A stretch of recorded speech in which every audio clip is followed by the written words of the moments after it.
صدا داره. محمد عظیم کاریگر اعلام گریبانی میکنیم در داخل شهر ایران. اما تقلید صدا یک بخش خداوندی است که به ما داده شده.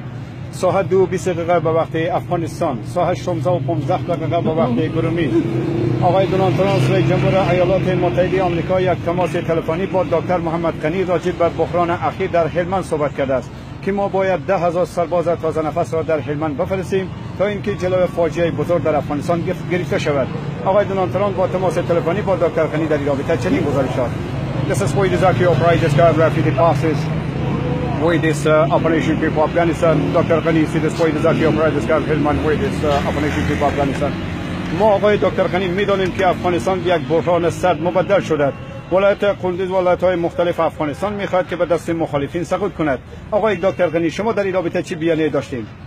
اینه به شما ملت افغانستان میگیم که 26 دل خروج ارتش سرخروش از افغانستان بوده است. در همان زمان جنگ افغانستان جنگ آبادی افغانستان بوده است. جنگ امروز که در افغانستان است جنگ آزادی ملت افغانستان است. آقای دونالد ترامپ شما تماس تلفنی داشتیم که 10,000 سرباز در افغانستان حاکم شود. امیر محمد اسماعیل خان رهبر جهادی هرات که 26 دل خروج ارتش سرخروش در تالار مولانا صاحب محمد بلخی گرد هم آمدند، یک بار دیگر هشدار دادند که اگر متوجه ملت افغانستان نشود افغانستان به بحران شدید و جنگ دوم سوریه بدتر خواهد شد.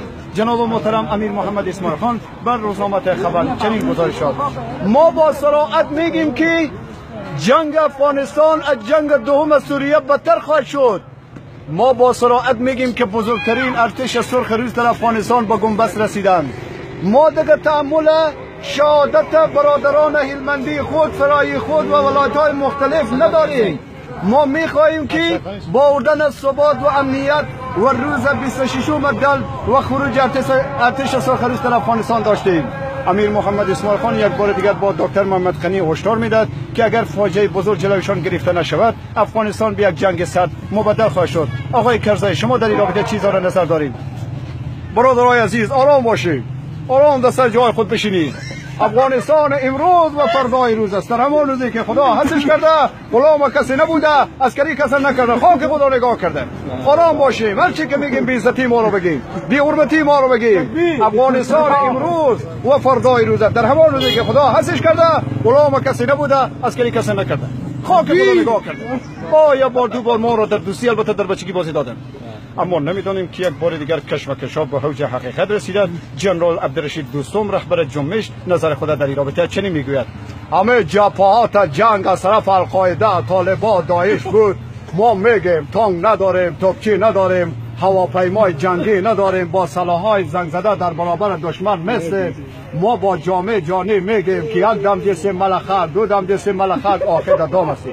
ما از آقای غنی جدا تقاضا داریم که حملات انتحاری انفجاری به دروازه‌های کابل میرسه. ما تحمل مسئله افغانستان نداریم. عبدالرشید دوستم هم یک بار دیگر چندین مراتب از آقای دکتر محمد غنی رئیس جمهور افغانستان هشدار دادند که افغانستان به یک جنگ سرد مبدل می شود. اما همانطوری که طلسم ارتش سرخروش در افغانستان شکست شد و گمان نشد که روس‌ها از افغانستان برند، زمانی که روس‌ها از افغانستان رفتن یک تانک به دروازه قندهار باقی مانده که کلیای به پاکستان روان کردند و نقل آن کنه و تانک‌ها را بار کردند و دیگر راه در افغانستان وجود ندارد. یک سرباز روس که به دم پنجره هواپیما نشسته بود و افسوس خورد و گفت: صابرین از نایه وای، صابرین از نایه وای. سلام بر شما شیرها و پلنگ‌ها. امروز 26 دل خروج ارتش سرخروش از افغانستان است که تمام تانک‌ها و توپ‌های خود را جمع کردند و یک تانکی که به دروازه قندهار امروز ما پروگرام تعیین کردیم و پایان رساندیم. افشین حمیدزاده، پترون فرزاد، دنیال لک، سیما بهرامی، مینا بهارمس، معصومه توفه، همکارم با داوود قاریزاده، علی رضای طاهری نشرات پروگرام افغانستان را با پایان میرسانیم. تا برنامه دیگر که به خدمت شما از شهادت جهاد احمد شاه مسیح در این رابطه نظر میدهد.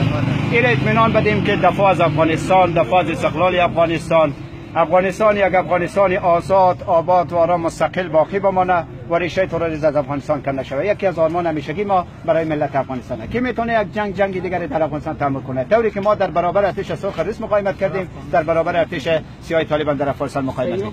یک بار آقای غنی یک بار دیگه میگه چرا جناب دکتر صاحب خانی، شما احمد اشتی یک بار دیگر ادعا میکند که جنرال دوستم به لطفات سنگین و بی‌عدالتی دست یافت، اما شما هم جرئت نمیکنین که پرونده آقای اشتی را معلوم کنید. این مسئله پنگ و تضییع است که برادرایی که خدا کنه مگس نکنند. این را به شما ملت افغانستان میگیم جنگ افغانستان یک جنگ تمیز شده است، در این شکل نیست. میریم به طرف ثبات و امنیت. جناب دکتر صاحب خانی، شما امنیت افغانستان هم به دست معتادین دادین، کدام لامپی واکنه، کدام چوکی بلا بغل، کدام تکنیکی باشه. شما در این رابطه چی اظهار نظر دارید؟